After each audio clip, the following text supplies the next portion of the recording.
Hidden within LA's bustling metropolis lies a scientific gem, a sticky time capsule from a time when giant creatures like direwolves and saber-toothed tigers roamed this now glamorous city. And guess what? It's both a museum and an active paleontological research site that you can visit! So of course we did, to share the story with you. Let's go! The Brea Tar Pits boast an astounding array of Ice Age fossils, one of the biggest in the world with more than 600 species unearthed here. From tiny insects to majestic mastodons, a whopping 3.5 million fossils have been discovered here. And while some amazing Pleistocene creatures were captured in these gooey pools, there's a much more interesting story buried in this muck. A tale of Earth's transformation, the extinction of giants, and its implications for us. Before we delve into that, let's explore how this extraordinary site came to be. The tar in these pits originates from the broader Salt Lake oil field that extends beneath much of western Los Angeles and West Hollywood. Now, this oil originated about 25 million years ago during a period when the area was submerged under a shallow sea. Remember, when you see oil, think ancient marine creatures. Exactly.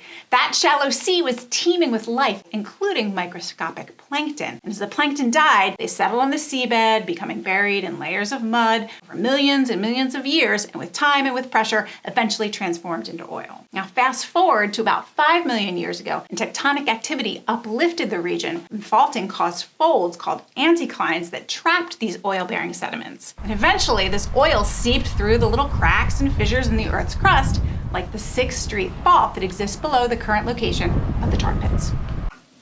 What's this face? It's bubbles on the Brea Tar Pit. Oh, okay. I get it now. Sometimes I just have to ask. And here's where we need to mention that what you see here is actually not tar. It's the asphalt left over after the lighter parts of the petroleum evaporated away. And trust us, this stuff is super sticky, especially in the warm weather. Like, try not to step on it and ruin your shoes sticky.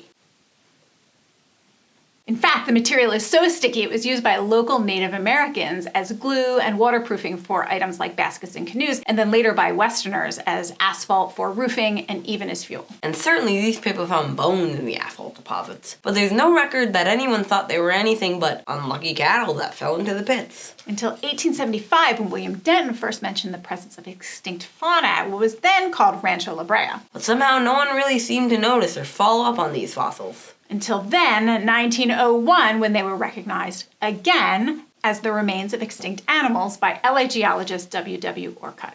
Finally, people took notice of the bones in the muck. Finally, and at this time, Rancho La Brea was owned by the Hancock family, who thankfully encouraged scientific exploration alongside their mining and drilling efforts. Yay for that! Do you know what La Brea Tar Pits means? What? La Brea means tar, so it's the tar pits. Tar. Tar pits. I'm not making it up. It is true. And it didn't take long for those small-scale scientific explorations to turn into large excavations, so that at this site by 1915, scientists had recovered 1 million fossilized bones from 96 quarries on what is currently a 13-acre site. And you can still see several of these pits when you visit, including the famous Pit 91, which has been an active site for paleontologists since 1915. And these are seemingly unending pits of discovery, people, painting a rich picture of life in the Pleistocene with fossils dating back as far as 50,000 years ago, right up until about 10,000 years ago. Luckily, the asphalt stickiness preserves these fossils remarkably well, keeping them in pristine condition. Once scientists get all that tar off of them, that is. It's so sticky. It's just like really sticky. I told you not to touch it. Moving on. Which means scientists can look at the most subtle details on these remains, like the markings on a carnivore's teeth that tell you what they ate. And interestingly, about 90% of these mammal fossils here are carnivores, along with many scavenging birds. And there's a reason for that. Picture this, a pack of dire wolves. Or they could be saber-toothed tigers. Chase a camel or a mammoth, or my personal favorite, a ground sloth, across the Ice Age landscape, when suddenly they run right into the sticky tar pits. Even just a few inches of the black goo and they would be trapped and doomed. They wouldn't need to chase a ground sloth though. Well, because it goes like... I'm painting a picture for the people here. But it goes like this. Stuck and dying creatures make a lot of noise and eventually smell. All that attracts carnivores and scavengers who may risk getting trapped as they seek out a seemingly easy meal, explaining the large numbers found here. One look at the dire wolf wall of 400 skulls tells the story of the amazing number of predators trapped here over tens of thousands of years. And the fossil evidence suggests that megaspecies like mastodons and mammoths and dire wolves were common here. Until, that is, suddenly they vanished about 13,000 years ago, when all these creatures went extinct. But this is where the scientific detective work begins. And the answer to why all these beasts suddenly died out may also be buried in the asphalt. You see, the tar pits don't just contain cool mammal fossils. They also contain many other fossils like insects and bees and pollen and poop.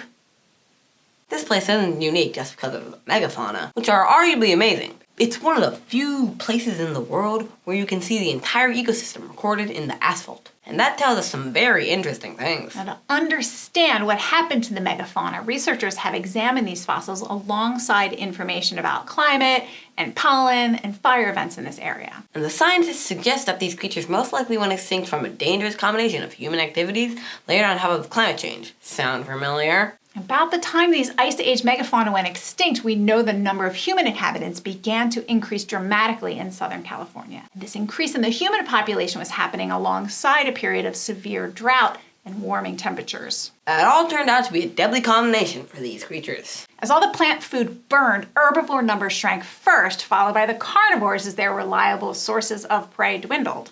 And this is a cautionary tale for all of us. In an era when we see these same conditions occurring, warming climate, concentrated human populations, increased wildfire activity, and biodiversity changes, we should pay close attention to these findings and what they tell us. But here's the good news. Ongoing research at places like the tar pits can help us understand how extinctions played out in the past, so we can take actions and make sure it doesn't happen again. A great story from our planet to you, with another wondrous Earth tale happening right now. Ooh. Why do I sound scary? I don't know, why do you sound scary? Because I felt like it. Okay.